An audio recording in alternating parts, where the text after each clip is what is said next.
Muchas gracias, embajador. Le ofrezco la palabra al embajador Clark, Canadá. Thank you very much, Mr. Chairman. Mr. Chairman, I've said this on previous occasions in bidding farewell to the predecessors of Hector Morales, and there have been two predecessors in my time at the OAS. Being the American ambassador here in the OAS is no easy task. But Hector has made it appear easy.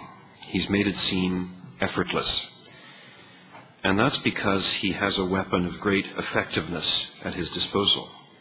It's a tool of stealth, which he deploys mercilessly. Mr. Chairman, it is not a big stick. It is not a baseball bat. It is his great ability to be liked. He just can't help himself. He's a thoroughly nice guy. Now, Mr. Chairman, why is that? Why is that? First, I think it's because he listens. And he listens without interrupting, especially when the going gets tough. It's because he's sensitive to the realities of others. It's because he's deeply respectful of other points of view. And yes, like all of us, he wants to convince and persuade and set forth his country's positions and defend its interests. And we saw that, of course, in the negotiations around the Port of Spain declaration. But he also seeks to understand. And even if at the end of the day he fails to bring you round and you end up disagreeing with him or he with you, and yes, Mr. Chairman, even Canadians occasionally disagree with that smaller country to the south. Even as I was saying, if you end up disagreeing, it is done with elegance, it's done with savoir-faire, it's done dispassionately because there is a gentleman on the other side of the table. The other aspect that shines through is that Hector believes fervently in this House and honors its vocation to make our hemisphere a better place and to do so multilaterally. Just yesterday he said something that struck me and moved me. I was teasing him a bit about how he would no doubt not miss our endless meetings, our late-night conclaves, our sessions at 3 a.m. And then he turned to me and said, "You know, I will miss it because I care." Thank you, Hector, for your part in this journey. Thank you for caring. You have served two administrations with great distinction. You've done your country proud in both incarnations or in the same incarnation. And I know that wherever your life takes you, you will always care. Au revoir, mon ami.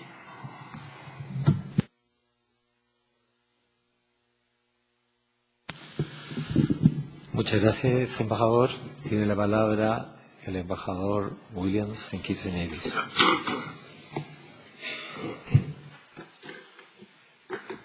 And I thank you, Mr. Chairman. Mr. Chairman, on behalf of St. Kitts and Nevis and on behalf of CARICOM, it falls to me to place on record the pleasure and the privilege that has been ours for having had the opportunity to serve this organization and our respective countries alongside our esteemed colleague, Ambassador Hector Morales, Permanent Representative of the United States to the OAS. Time fleets by rather quickly. It seems not so long ago that we welcomed Hector to the fellowship of this council. But it was all of 1.5 years ago. It was June 2008 when Hector and I first broke bread in Medellin, Colombia, just after he succeeded Bob Manzanares as the U.S. representative to the OAS. Those 18 months have afforded me the opportunity to interact on many fronts with him and to appreciate his sincere and engaging style of representation and his genuineness. Ambassador Morales is an effective diplomat whose inter-American experience and commitment to his craft has been greatly admired and shall be certainly missed by his colleagues. On behalf of his country, he has engaged in all important issues before this Council with his characteristically gentle eloquence, flavored with a wry wit, and with a desire for consensus, always seeking understanding and common ground. Ambassador Morales' mode of functioning aptly epitomizes the calm, sober, and engaging approach which this current U.S. administration advocates and seeks to practice, and which has resulted in the much enhanced image of this great country internationally over the past 6 months or so. And as is evidenced according to the most recent Pew polls by the doubling of approval ratings internationally.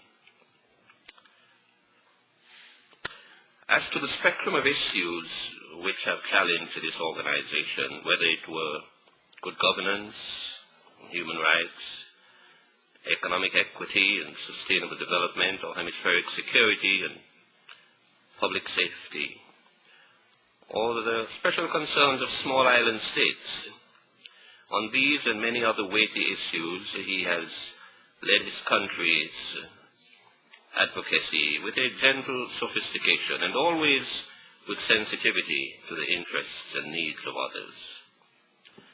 Ambassador Morales, we will miss you for your holistic approach to problem solving, your admirable, if not enviable, humility, your calm under pressure, your ability to facilitate reconciliation on seemingly divergent positions, your respectful manner, and your listening skills, they too will be missed.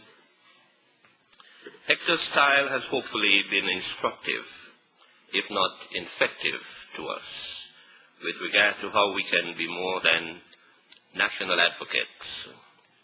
He has hopefully challenged us to consider and to recognize and to embrace the concept of interdependence and to place it high on our agenda as we strive to make the hemisphere a safer, more prosperous and peaceful beacon of hope on the world stage.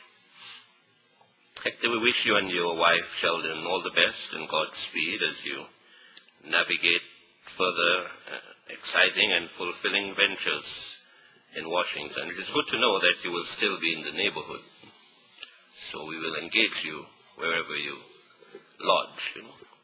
CARICOM looks forward to working closely with your successor, as we have with you, and we certainly wish you every success. It's left only for me to say adieu, adios, ate logo, or as we say in the Caribbean, more time. Thank you, Mr. Chairman.